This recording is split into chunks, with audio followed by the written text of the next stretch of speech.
to reach out to my transmasculine community tonight and thank you for coming here.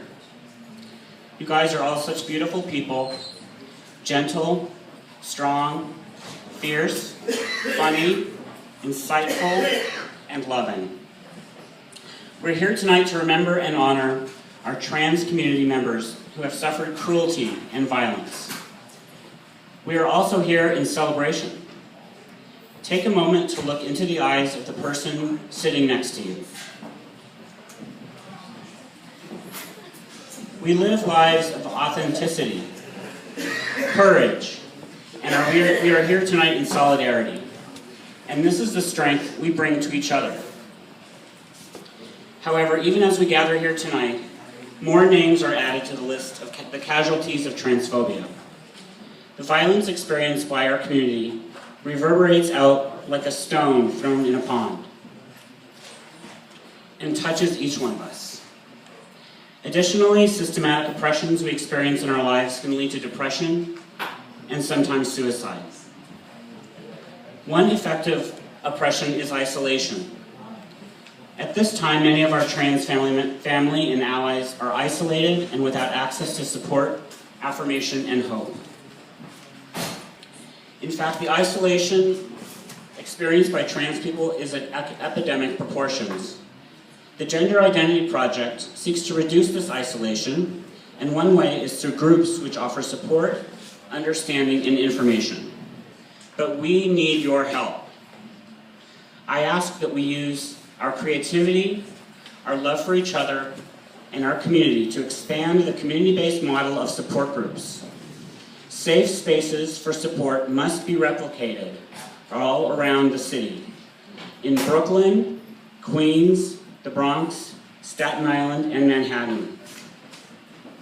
Are you willing to give some time to organize a group, invite your friends, and reach out to those who might need a place to talk about the challenges they go through when coming out to family, looking for work, changing legal documents, experiencing harassment on the job, on the streets, or in schools?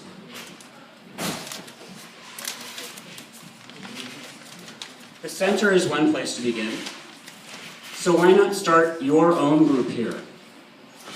Other safe places in our community, such as college campuses, churches, and community centers, are other excellent places to begin.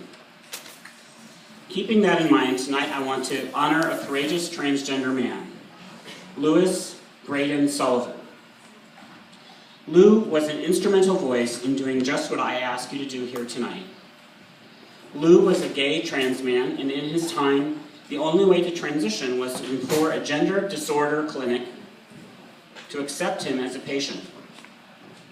In that process, Lou was repeatedly denied access to transition because he was attracted to men, and he just wouldn't lie about it. In 1976, Lou Sullivan began seeking sex reassignment surgery, but was routinely denied on the basis of his openly declared homosexual orientation. Female to gay male transsexuality was not recognized by the medical and psychotherapeutic establishment as a legitimate form of gender dysphoria at the time. But he never gave up. Because of his activism, Lou Sullivan was instrumental in demonstrating the existence of trans men attracted to men. And as a result of his frustrations, Sullivan became involved in an eventually successful campaign to remove homosexual orientation from the list of contraindications for sex reassignment.